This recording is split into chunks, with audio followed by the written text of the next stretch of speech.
Olá! Você sabia que a cidade de São Paulo é a mais populosa da América Latina? Segundo estimativas do IBGE, cerca de 12 milhões e 400 mil residem no município. Com uma cidade tão grande como essa, há diversos problemas que afetam a vida dos moradores, como a falta de saneamento básico, a ineficiência dos programas de saúde e educação, entre outros. A cidade de São Paulo nunca adotou uma política habitacional consistente que atendesse à parcela de habitantes que residem em favelas. Para reverter esse quadro, durante a década de 1990, surgiu a ideia de criar conjuntos habitacionais para as pessoas que viviam em casas irregulares.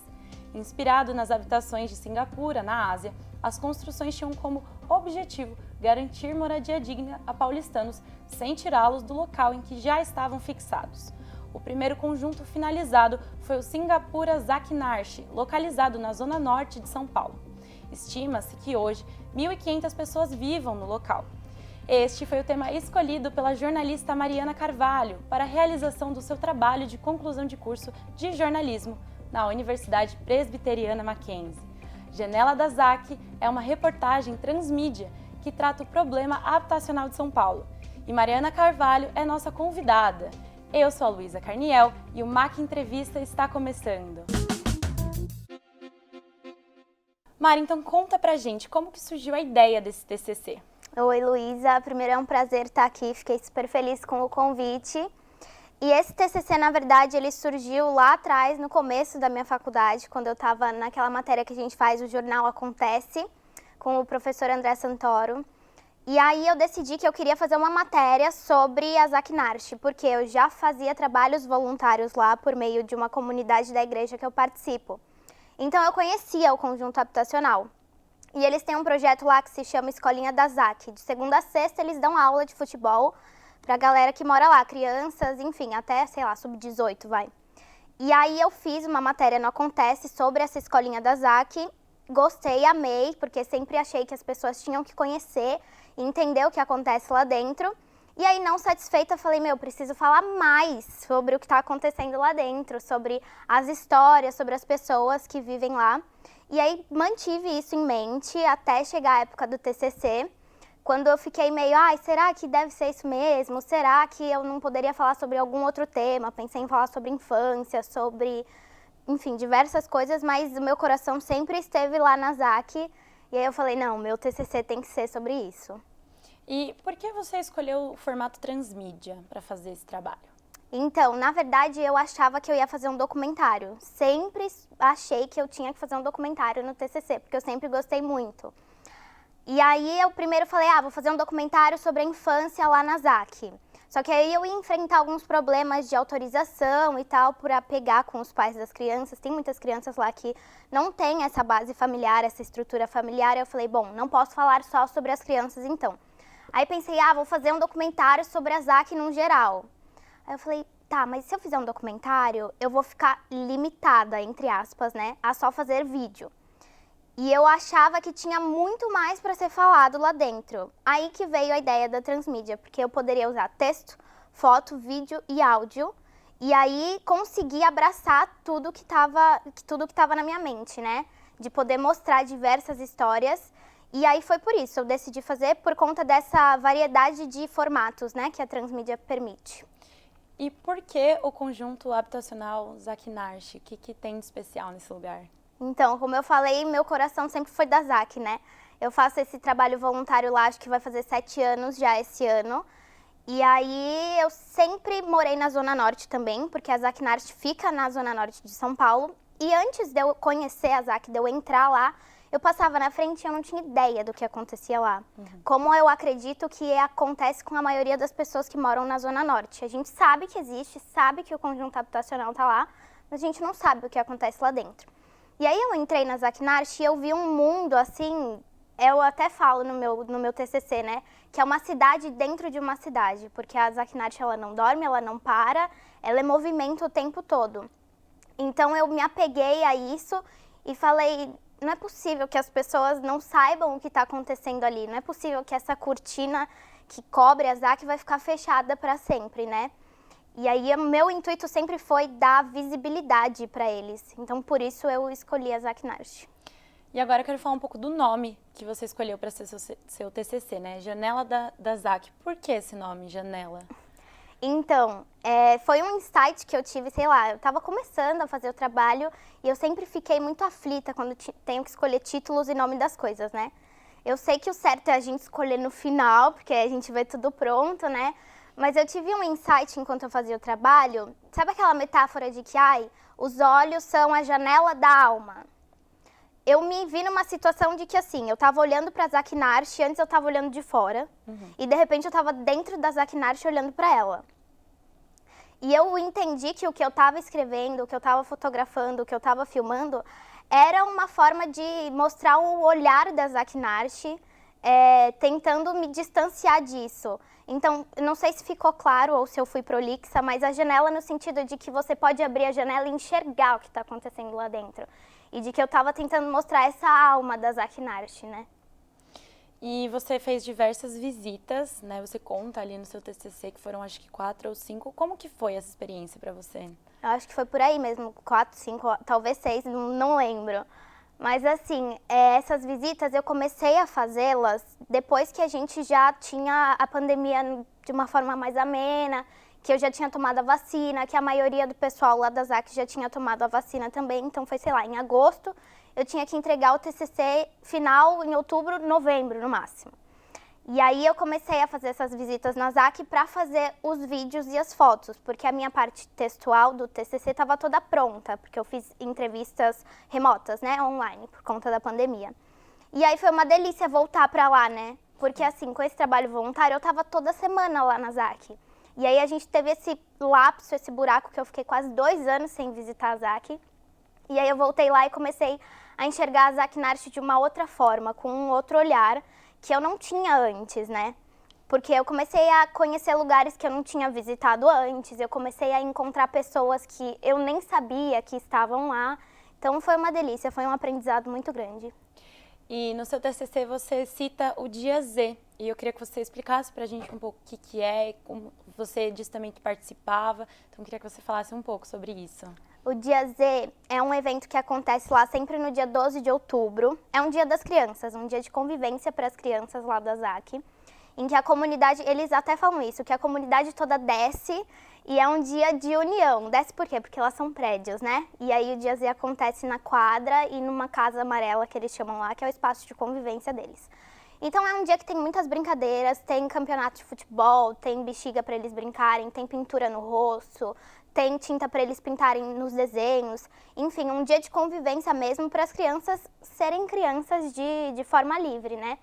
E aí eles encontram parceiros que vão patrocinar esses eventos, que vão fazer as doações, até de alimentação, porque como é o dia todo, eles servem, né, a alimentação, e a criançada fica lá se divertindo. E eu amo o Dia Z.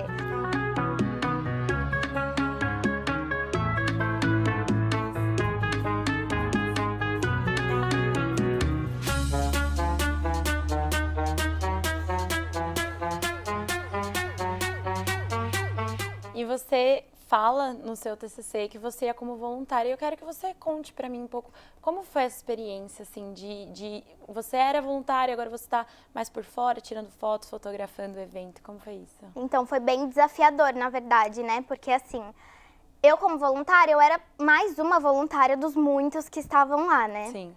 Claro que cada um com seu formato especial de ajudar.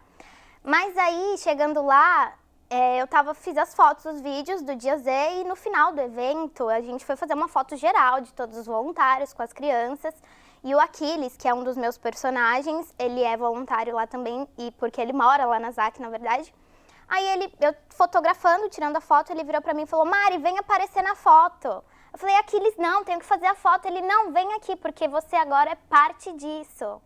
Então, assim, eu até me emociono em falar, porque eu fui tão acolhida lá dentro daquela comunidade que eu deixei de ser uma voluntária e eles me acolheram como parte da ZAC Nart, né? Então foi muito especial. E você diz também no TCC que você não preparou muito, você deu a cara e a coragem, como você já era um lugar que você conhecia, você foi pra ver o que ia dar. Você ficou nervosa antes de ir?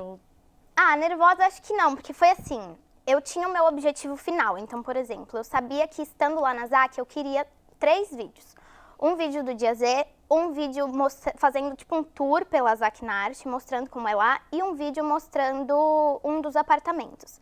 Então eu tinha o meu objetivo final, mas eu não tinha o meu processo. Eu não sabia como eu ia fazer isso. Porque eu acho que melhor do que você roteirizar e falar, o primeiro take eu quero fazer na quadra, o segundo take eu quero fazer em tal lugar, o terceiro no lugar Y, eu acho que é melhor você deixar que o espaço te conduza, sabe? Porque eu sempre quis mostrar a rotina, o ordinário da ZAC. Então, se eu fosse muito com a mente fechada de, eu tenho que fazer isso, aquilo e aquilo outro, talvez eu não conseguisse captar o dia a dia, né, da ZAC mesmo. E aí eu preferi me jogar e o resultado tá lá. Fiquei muito contente, inclusive, com o que eu consegui captar. E para o trabalho transmídia, você usou diversas plataformas, diversos meios de colocar todo esse conteúdo. E como que foi, então, desenvolver o site, editar as fotos, fazer os vídeos, fazer tudo? Você teve ajuda, mas praticamente sozinha, né? Sim, na parte de programação do site, né, eu contei com a ajuda do meu melhor amigo, Gabriel Toledo, que sempre me salva com essas coisas. Mas assim, ele fez a programação do site, só que eu tava do lado dele, enchendo o saco, falando, não, eu não quero isso dessa cor, eu quero isso daquela cor, eu quero essa fonte aqui, eu quero aquela foto ali. Aí o que ele fez? Ele falou, então calma, eu vou fazer a estrutura, vou deixar a estrutura crua aqui, e aí você pega o que você quer e coloca no lugar certo. Então ele fez a estrutura e falou, agora você se vira e qualquer coisa você grita. Então eu tinha a estrutura de um site que a gente fez no WordPress, e aí fui jogando os textos, as fotos, os vídeos, foi desafiador, porque o WordPress me deixava meio maluca. Em quanto tempo você conseguiu montar esse site? Olha, a gente começou a montar o site, sei lá, em maio, talvez junho, a parte bruta, né? E aí conforme eu ia terminando os conteúdos, eu ia jogando o site lá para entregar em outubro, novembro. Então foi um processo foi árduo. Foi. E você também desenvolveu redes sociais dentro desse projeto. Você desenvolveu o Facebook e o Instagram. E eu queria que você contasse de onde veio a ideia de trazer as redes sociais para o trabalho e desenvolvê-las. Sim. Como o meu objetivo sempre foi dar visibilidade para a ZAC Narte, eu tinha lá a transmídia pronta. Beleza, mas de que adianta eu ter a transmídia pronta se as pessoas não sabem que ela tá lá, né? Que ela tá disponível. Então as redes sociais, na verdade, vieram para divulgar isso, para que as pessoas saibam que esse projeto existe e que ele está disponível lá para elas lerem. Então eu fiz o Instagram e o Facebook. Se você ver os conteúdos do Insta, do Face e do site, eles são praticamente os mesmos, porque o meu objetivo era que as pessoas olhassem o Instagram e o Facebook e aí ficassem curiosas e aquilo instigasse elas de alguma forma a acessar o site onde o conteúdo tá completo. E agora, falando mais um pouco ainda do complexo habitacional, por que você acha que é importante contar as histórias das pessoas que moram lá? Porque tem muita história boa lá, que a gente não tem ideia de que acontece, né? Porque, como eu falei, essa cortina que fica lá na frente da ZAC fica fechada e as pessoas não sabem das vivências, das batalhas e das lutas de cada um lá. Então, assim, ver que apesar de todos os percalços da vida e todas as dificuldades que aquele conjunto habitacional passou, porque ele era uma favela, ele passou por esse processo de verticalização, né, e virou o Singapura ZAC Narte, que são 35 prédios. As pessoas, elas vivem, elas resistem e elas têm uma vida assim como qualquer outra pessoa que viva em qualquer outro lugar de São Paulo. Então, para mim, essa foi sempre a maior importância, fazer com que as pessoas saibam o que acontece lá dentro. E do seu projeto todo, qual foi a coisa que mais te marcou? Difícil essa, né? Eu acho que, de fato, entrar em contato com essas vivências e aprender com elas, porque é uma realidade totalmente diferente da minha. E ver que eles não desistem, que eles resistem e que eles continuam sempre ali e que vivem, acima de tudo, felizes, acho que foi o meu maior aprendizado e o que eu mais gostei nesse projeto todo. Essa conversa está muito boa e a gente já vai voltar, mas antes nós temos um intervalo. O MAC Entrevista volta já.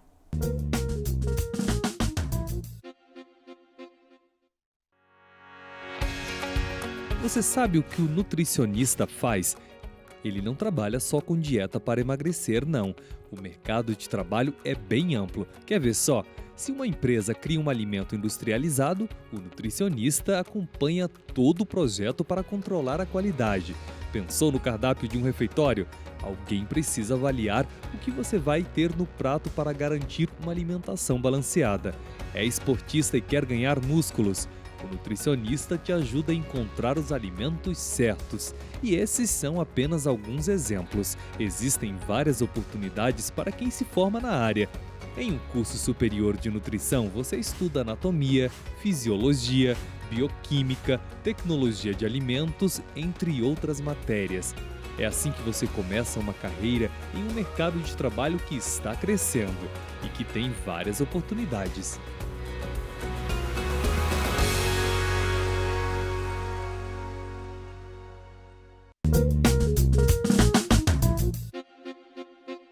O MAC Entrevista está de volta. Hoje estamos com a jornalista Mariana Carvalho, autora do trabalho Janela da ZAC, resultado do seu trabalho de conclusão de curso de jornalismo na Universidade Presbiteriana Mackenzie. Mari, então, continuando aqui o que a gente tem conversado, você fala diversas vezes sobre o complexo estar à margem da sociedade e por que você quis retratar essa realidade da margem, assim, de algo que a sociedade não se importa e que não dá visibilidade? Justamente por isso, eu acho que a resposta está na pergunta. Porque já que a sociedade não dá visibilidade, por que não usar isso para que as pessoas vejam, né? Então, como eu já falei algumas vezes, o meu objetivo principal sempre foi dar visibilidade. Eu sempre fui uma pessoa muito empática, aprendi isso muito com o meu avô. E aí eu ficava meio indignada de por que isso está à margem e por que as pessoas não sabem disso e por que não tem ninguém falando sobre isso. Porque assim, a ZAC Nart, ela aparecia na televisão, nos noticiários, nos jornais, quando acontecia alguma coisa de ruim lá. Lá, por exemplo, já abriu uma cratera enorme por conta de uma construção, porque lá embaixo já foi um aterro sanitário. E aí abriu um mega buraco, engoliram carros, as pessoas ficaram sem, enfim, caos. E aí, ok, quando isso acontece, a ZAC tá lá estampada no jornal, tá virando matéria principal. Mas e nos outros dias? Mas e quando acontece algo de interessante? Mas e quando acontece o dia Z? Mas e quando eles ganham algum campeonato de futebol? Ninguém vai falar sobre isso também? Então, por isso que eu escolhi falar sobre eles, para dar essa visibilidade. E eu queria falar um pouco das redes sociais que você criou. É algo que você planeja alimentar ou é algo que, tudo bem, aconteceu, ficou no passado, agora novos projetos? Qual que é o seu posicionamento sobre isso? Então, eu tô com alguns planos que ainda estão só no mundo ideal, por enquanto, de continuar, sim, com essas redes sociais, de continuar com o Janela da ZAC e, quem sabe, não fazer virar aquilo meio que um blog, sabe? Então, tipo, vai ter um evento X lá na ZAC, vamos jogar lá nas redes sociais, vamos jogar no site. E eles vão, por exemplo, eles vão jogar a Taça das Favelas agora, que é um campeonato de várias favelas. E quando que eles vão jogar? Vai ser dia tal? Então, vamos pôr lá no blog, vamos divulgar nas redes sociais. Então, eu pretendo, sim, continuar com isso. E no seu trabalho, né, você fala que o conjunto te lembra o Cortiço, um clássico da literatura, né, naturalista. E eu queria que você contasse por que você fez essa associação. Então, porque no Cortiço, na verdade, o personagem principal é o Cortiço, né? E aí, eu escrevendo o meu trabalho, eu falei, gente, o personagem principal disso aqui é a ZAC Nart. Claro, eu falo das pessoas que vivem lá, só que a ZAC Nart não existiria se essas pessoas não estivessem lá dentro. Então, o meu personagem principal é a ZAC, com tudo que ela vive, com todo o movimento que tem lá dentro. Então, esse foi o principal motivo de eu ter me lembrado e ter associado o Cortiço ao Janela da ZAC. Falando um pouco agora da rede social, né, que você criou, principalmente no Instagram, que eu fui lá dar uma fuçadinha e eu vi uns destaques que você colocou que você participou de um podcast falando sobre a ZAC Nart. Eu queria que você me contasse como que foi participar do podcast Próxima Parada, como que aconteceu esse encontro, essa experiência, como que foi tudo isso para você? Então, o Próxima Parada, ele é um podcast da Agência Mural. A Agência Mural, quem é um dos principais donos lá da agência é o Wagner de Alencar, que foi estudante aqui do MAC, e ele foi minha banca, né? Ele foi um dos avaliadores. E aí, terminando a banca, tipo, acabei de saber a nota e tal, eles estavam lá me parabenizando. Ele virou pra mim e falou assim, eu queria te fazer um convite, queria que você participasse do podcast da Agência Mural, que é o Próxima Parada. E na hora eu fiquei assim, tipo, gente, como assim participar de um podcast da Agência Mural, que sempre foi um veículo que eu admirei muito, que é hospedado na Folha de São Paulo, né? E aí, enfim, eu falei, tudo bem, ele convidou, eu aceitei, mas acho que vai ficar por isso mesmo, né? E não, sei lá, deu 2 dias, ele me chamou no Facebook, tipo, ai Mari, vamos marcar a entrevista pro Próxima Parada. E eu fiquei mega feliz, né, com isso tudo, com a proporção que o meu trabalho tomou. E acabei fazendo a entrevista com o pessoal lá do podcast e foi pro ar, tá disponível lá no Spotify pra quem quiser ouvir. E como foi? Você ficou nervosa na hora de dar a entrevista? Porque você acabou de falar que, você admirava ou Sim. você estava tranquila? Como que foi essa experiência? Não, eu fiquei bem tensa, eu fiquei bem aflita, porque assim, primeiro a ideia, assim, contando bastidores, né? Primeiro Sim. a ideia do podcast era que eles conversassem com os moradores lá da ZAC e eu ia ser, tipo, só produção, só fazer esse intermédio. Depois acabou mudando tudo, eles falaram, não, a gente quer fazer com você e a gente vai pegar os áudios e vídeos do seu trabalho e essa vai ser a voz dos moradores no podcast. Aí eu falei, misericórdia, como assim? Eu falando no podcast, e sendo o instrumento, né, da ZAC Narte. Fiquei bem tensa, mas a entrevista foi super leve, foi a Gabriela quem fez comigo a entrevista lá da Agência Mural. Então, assim, foi super tranquila, no começo eu tava um pouco tensa, mas a conversa foi desenrolando e aí foi mega legal. E foi fluindo, né? Uhum. Qual parte de todo esse trabalho que você teve que foi mais desafiadora pra você? Eu acho que afastar o olhar que eu, Mariana, já tinha da ZAC Narte, para que isso não poluísse de alguma forma o meu trabalho, né? Porque, como eu já falei, eu conhecia a ZAC, eu sabia o que acontecia lá, eu tinha contato com algumas pessoas de lá, mas eu não queria que isso interferisse na minha forma de escrever, na minha forma de fotografar, na minha forma de fazer os vídeos. Então, com certeza, esse foi o meu maior desafio, manter esse olhar estrangeiro, né? De uma pessoa que vai bater o olho nos meus textos, nos vídeos e nas fotos e vai conhecer a ZAC realmente da forma como ela é. E você acha que você conseguiu?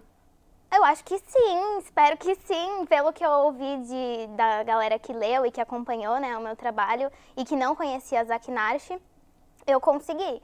Então, meu objetivo foi alcançado. Não quero falar assim como uma experiência pessoal, eu falei pra você aqui enquanto no intervalo, mas me tocou muito esse seu projeto, mostrar toda essa realidade, todos os personagens, as histórias, assim, realmente eu achei muito incrível, então parabéns, viu, pelo seu trabalho. Obrigada. E eu quero saber do pessoal que você entrevistou, que você teve contato, que algumas pessoas você já conhecia, mas como que foi a reação deles quando você contou que ia fazer um trabalho sobre o lugar onde eles moravam? Como que foi a manifestação das pessoas ali? Claro que teve gente que ficou super feliz e teve gente que fugiu de mim, né? No sentido de que, ai, sério, Mari, eu não sou muito de dar entrevista, acho que eu não quero, não vou curtir. Então, assim, foi meio desafiador nesse sentido, porque a primeira pessoa que eu fui falar foi o líder comunitário lá da ZAC, que eu já conhecia, mas eu sabia que ele não era muito de dar entrevista, de falar e tal, aí ele não topou de início. Aí eu, banho de água fria, né? Falei, já era, agora não vou conseguir mais fazer o trabalho, vai dar tudo errado, entrei em pânico. Aí respirei fundo com a minha orientadora, a Denise, e ela falou, calma, tem muita gente que mora dentro da ZAC Narte, você vai achar alguém. E aí fui indo para as outras pessoas que eu conhecia. Um foi topando, o outro falou, ai, acho que não, mas tem uma pessoa para te indicar. Ai, não quero, mas não sei quem vai topar falar com você. Então, assim, quem topou foi porque realmente gostou da ideia, gostou do projeto, ficou super feliz. E apesar das pessoas não terem topado, o trabalho foi muito bem recebido lá, porque depois eu mandei para eles, né, para eles assistirem, lerem, e eles estavam super felizes em ver o resultado. Tem uma coisa muito legal que eu queria comentar, é que o Rafael, um dos meus entrevistados, ele terminou a nossa entrevista, eu fiz, sei lá, acho que umas 2 entrevistas com ele de 2 horas cada. A gente ficava conversando horas a fio.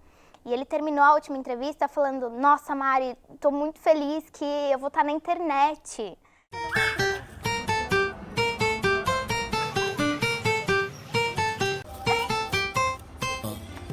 E aí, aquilo me impactou de uma forma, porque, tipo, numa conversa normal, você fala, isso acaba passando, né? Mas eu parei pra pensar naquilo que ele tinha me falado e eu falei, poxa, eu tô chegando no meu objetivo, meu trabalho tá dando certo, que é fazer com que as pessoas entendam que elas existem, né? Que elas estão ali. Tô impactada. Quero saber, como que você acha que a sociedade deve receber esse seu trabalho? Acho que de peito aberto, de coração aberto para ver o que acontece lá e sem os nossos preconceitos de que em uma favela, em uma comunidade, só existe o lado ruim. É claro, eu não vou negar que lá na ZAC também existem os pontos negativos, mas foi uma escolha minha não falar sobre isso no trabalho, porque eu queria dar visibilidade para o tanto de outras coisas boas que acontecem lá. Então, se você for ler a janela da ZAC, se você for assistir os vídeos, é só estar de peito aberto e disponível para conhecer aquele lugar. E eu quero que você passe, então, onde eu posso encontrar esse seu trabalho, as redes sociais, que você possa passar para os telespectadores poderem te achar, encontrar esse seu trabalho. O site é www.janeladazac.com. ZAC é Z-A-K-I. Então, www.janeladazac.com. O Instagram é @janeladazac, da mesma forma. E o Facebook também, Janela da ZAC, tudo Z-A-K-I. E agora, falando um pouco mais agora de estudante para recém-formada, eu quero que você passe algumas dicas, Mari. Como que você fala para alguém que nem começou a pensar em tema de TCC? Quais dicas você pode me dar? Eu acho que a primeira delas é escolher algo que você goste. Porque você vai ficar um tempo considerável ali se entregando em cima desse trabalho. Então, se você escolher algo que você gosta, é mais fácil, flui melhor, né? E escolher um formato que você goste de trabalhar. Então, se você curte fazer documentário, por exemplo, vai nessa, porque só tende a dar certo. Não precisa surtar, se fizer as coisas com calma e no tempo certo e conforme for correndo o semestre, dá tempo, dá tudo certo, as coisas se encaixam. Acho que é isso, ter calma, escolher algo que você goste, não precisa surtar, respira fundo, que esse trabalho ele é o último da faculdade, mas ele tem que ser um dos mais gostosos de fazer. Agora, para a gente encerrar, minha última pergunta é, de todos esses anos que você passou aqui no Mackenzie, qual lição você vai levar para a sua vida, tanto profissional quanto pessoal? O Mackenzie foi uma casa de forma presencial para mim durante 2 anos e foi até a minha casa durante 2 anos por conta da pandemia. Então aqui eu fiz amizades, aqui eu conheci professores maravilhosos que com certeza me fizeram ser a profissional que eu sou hoje. E eu tenho um carinho muito enorme por esse lugar, por esse prédio, por essa faculdade, porque aprendi muito como profissional, aprendi a ser uma jornalista empática, uma jornalista humana, que se preocupa com os outros e com certeza eu vou levar isso para o resto da minha vida. Mari, muito obrigada pelo seu tempo, por você estar aqui com a gente, por falar um pouco do seu trabalho. E eu espero que esse papo tenha, de alguma forma, te lembrado de momentos importantes, especiais que você viveu durante o seu TCC, que a gente sabe que é complexo, dá uma vontade de jogar tudo pro alto, dá vontade de chorar. Então, muito obrigada por ter vindo aqui. Eu que agradeço, com certeza foi super gostoso lembrar das coisas boas e dos frios na barriga que o TCC nos proporciona. Estou super feliz em estar aqui. Muito obrigada também a você que nos acompanhou até aqui. Se você quer rever este ou os outros episódios do programa, acesse o canal da TV Mackenzie no YouTube. Até o próximo programa. Tchau, tchau!